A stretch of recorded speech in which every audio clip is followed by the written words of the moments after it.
नमस्कार, जय श्री कृष्ण। मैं जया गुप्ता। इस वीडियो में मैं माघ मास महात्म्य की 17वें दिन की कथा लेकर आई हूँ। इसके पहले मैंने माघ मास महात्म्य के प्रथम 16 दिन की कथा के वीडियोस मेरे चैनल पर बना रखे हैं। आप मेरे चैनल पर जाकर उन सभी वीडियोस को देख सकते हैं और कथा को श्रवण कर सकते हैं। 17वें दिन की कथा के रूप में हम 17वें अध्याय के पाठ का श्रवण करेंगे, जिसमें हम देखेंगे कांचन मालिनी अप्सरा द्वारा राक्षस को पाप मुक्त कराने की कथा का वृत्तांत। पर मैं आपको ये वृत्तांत सुनाऊं उसके पहले मैं आपको गायत्री मंत्र की महिमा के बारे में जानकारी देना चाहती हूँ। गायत्री मंत्र तो आप सभी जानते हैं।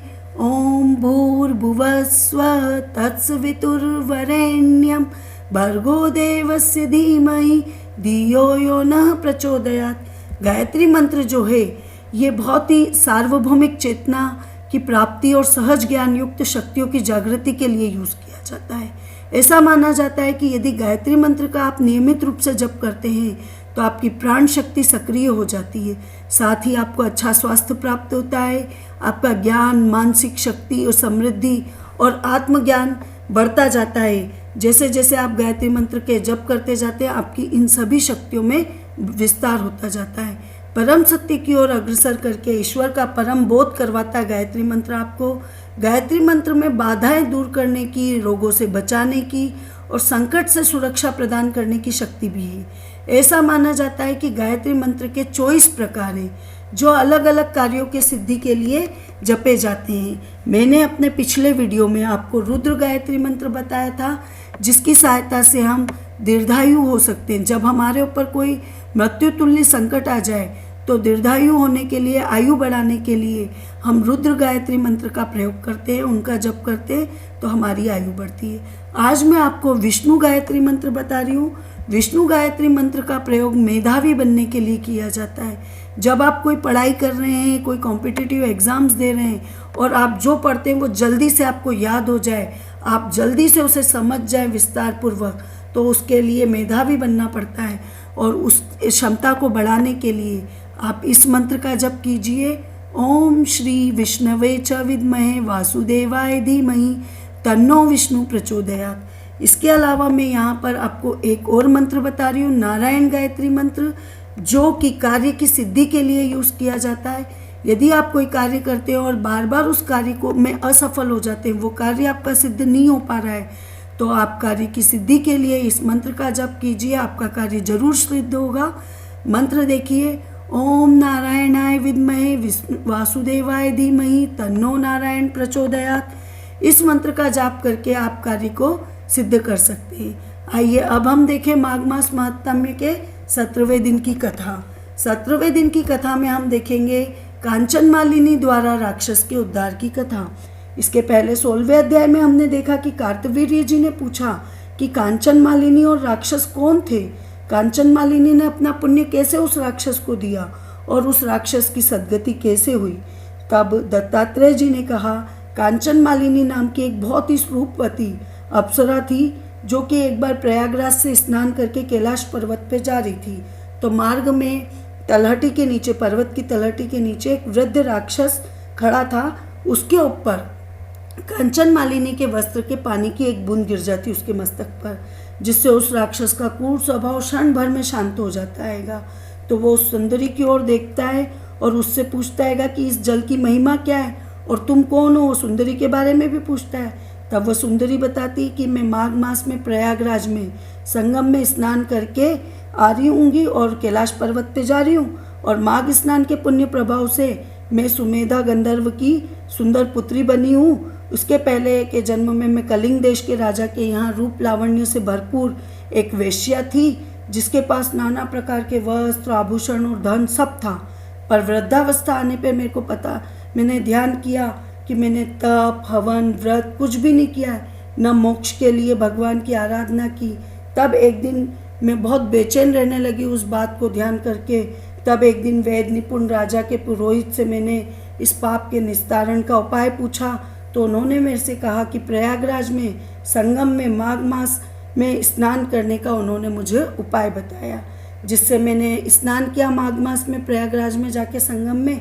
तो 3 दिन स्नान करते ही मेरे सारे पूर्व जन्म के पाप नष्ट हो गए और शेष 27 दिन स्नान करने के पुण्य प्रभाव से मैंने देव योनि प्राप्त की और मैं पार्वती जी की प्रिय सखी बनके अब कैलाश पर्वत में उनके साथ रमण करती हूँ। और चूंकि मैंने माघ मास में स्नान किया, उससे मुझे मेरे पूर्व जन्म की सारी बातें अभी भी पता है। इतना कह के और कांचन मालिनी बोलती है कि हे राक्षस, इसलिए मैं सब देवताओं के साथ माघ महीने में प्रयागराज स्नान करने के लिए जाती हूँ। तुम्हारे पूछने पे मैंने ये सारी बातें तुम्हें सुनाई। अब इसी तरह तुम भी मुझे अपने पूर्व जन्म की सब बातें बताओ, तुम्हारा पूर्व चरित्र बताओ सारा, कि किस कारण से तुम इतने कुरूप और इतने भयंकर राक्षस हुए। तुम्हारी ये बड़ी बड़ी दाढ़ी मूछें हैं और विकराल दाढ़ है तुम्हारी, और तुम पर्वत की गुफा में कैसे निवास करते हो।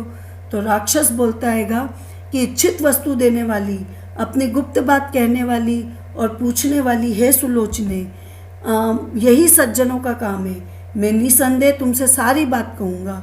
अब मुझे क्रूर जन्मा के भविष्य का उद्धार तुम्हारे द्वारा शीघ्र होगा, ऐसा मुझे एहसास हो रहा है। अतः अपने किए हुए कर्म मैं तुमको बताऊंगा, क्योंकि सज्जनों द्वारा ही दुखों का नाश होता है, और मुझे लगता है कि मेरे दुखों का नाश अब तुम्हारे द्वारा होगा। तो हे सुश्रेणी सुनो, मैं काशी में वेदों के अनेक ऋचाओं का ज्ञाता था, उत्तम विप्रकुल में मैं पैदा हुआ था। हे भीरू, परंतु दुराचारी राजाओं, पापी, शूद्र तथा वेश्याओं से मैंने काशी में निंदित और निषिद्ध बड़े बड़े दान लिए, यानी मैंने सबका पैसा अपने पास आने दिया। यहाँ तक कि चांडालों के लिए भी मैंने काम किया और उनका भी प्रतिग्रह मैंने ग्रहण किया। और मुझ मूढ़ बुद्धि से और भी अनेक तरह के ऐसे कई पाप हुए, जिसके कारण ऐसा कोई कर्म नहीं था जो मैंने उस जन्म में नहीं किया। हे सुंदरी, अविमुक्ति क्षेत्र में अणुमात्र भी पाप करने से वह पाप मेरु पर्वत के समान बड़ा हो जाता है। उस जन्म में मैंने बिल्कुल भी धर्म नहीं किया, पर चूंकि मेरी मृत्यु वहीं पे हुई, तीर्थ में मरने के कारण मैं नरक में नहीं गया, क्योंकि तीर्थ में जो भी व्यक्ति मरता है वो कैसा भी पापी क्यों नहीं हो, परंतु कभी भी नरक में नहीं जाता है। अतः इस वज्र पाप के कारण मैं हिमालय पर्वत पर अत्यंत क्रूर पापी राक्षस की योनि में जन्मा। इसके पहले 2 बार मैंने गिद्ध की योनि में जन्म लिया, 3 बार व्याघ्र की योनि में जन्म लिया, 2 बार सर्प की योनि में जन्म लिया, 1 बार उल्लू की योनि में जन्म लिया, 9वीं बार में शूकर की योनि में पैदा हुआ, और अब ये मेरा 10वां जन्म है जिसमें मैंने राक्षस योनि में जन्म लिया है। और इस जन्म में तो मेरे हजारों वर्ष व्यतीत हो चुके हैं, परंतु इस दुख से मेरा उद्धार ही नहीं हो रहा है। हे भामिनी, मैंने इस स्थान को 3 योजन पर्यंत जीव जंतु रहित कर दिया, यानी मैंने इतने जीवों को मृत्यु दे दी, बहुत से निरपराधी जीवों को मैंने नष्ट कर दिया हैगा, और 3 योजन मैंने जातु से मुक्त कर दिया है। इन नीच कार्यों से मेरा चित्त बराबर दहकता रहता, मुझे बेचैनी होती रहती है, परंतु जैसे ही मुझे तुम्हारे दर्शन हुए और तुम्हारे शरीर से अमृत रूपी जल का जो एक बूंद मेरे ऊपर गिरा है, उससे मेरे चित्त में ठंडक आ गई है, और यही सत्संगति का प्रभाव है। इसी को सत्संगति का प्रभाव कहते हैं। मैंने अपने दुख के ये सब कारण तुमको बता दिए हैं। हे सुभ्रू, मेरा इस दुख रूपी समुद्र से पार कैसे होगा। तब दत्तात्रेय जी बताते हैंगे कि उसके ऐसे दीन वचन सुन के चित्त में दया लाके धर्मदान देने के लिए न में निश्चय कर कांचन मालिनी ने उस दैत्य से कहा कि हे राक्षस, मैंने यह दृढ़ प्रतिज्ञा कर ली है कि मैं अवश्य ही तुम्हारी मुक्ति के लिए शीघ्र प्रयत्न करूंगी। मैंने प्रत्येक वर्ष में अनेक माघ स्नान किए हैं, और ब्रह्म क्षेत्र प्रयाग में गंगा यमुना के संगम में श्रद्धापूर्वक जितनी बार स्नान किया होगा उसकी तो कोई संख्या ही नहीं, गिनती ही नहीं है। परंतु धर्म का आचरण गुप्त रखना चाहिए, इसलिए मैं ये बातें किसी को नहीं बताती हूँ। मुनियों ने दीन एवं दुखी लोगों को ही दान देने की प्रशंसा की है, और इसका अनुभव मैंने भी किया है कि उनको यदि हम दान देते तो हमें मन में शांति मिलती है। अतः शीघ्र ही पापों को नष्ट करने वाले उस पुण्य को मैं तुम्हें दूंगी, जिसके प्रभाव से तुम्हें अभी स्वर्ग की प्राप्ति होगी। ये कह के वह अपने वस्त्र को निचोड़ती है और अपनी अंजुलि में वो पानी लेती हैगी, और उस जल को अपने हाथ में लेके और माघ स्नान का फल उस वृद्ध राक्षस को दे देती हैगी।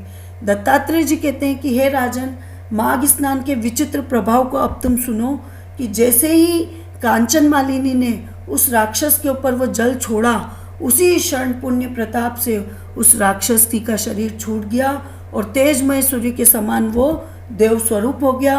आनंद से प्रफुल्लित होकर देवताओं के विमान पे चढ़ के आकाश में अपनी क्रांति से 10 दिशाओं को प्रकाशित करता हुआ, दिव्य रूप धारण करता हुआ दूसरे सूर्य की भांति सुशोभित होता हुआ वह कांचन मालिनी की प्रशंसा करने लगा और कहने लगा कि हे भद्रे, ईश्वर ही जानता है कि तुम्हारे इस उपकार से ही मेरा उद्धार हुआ है।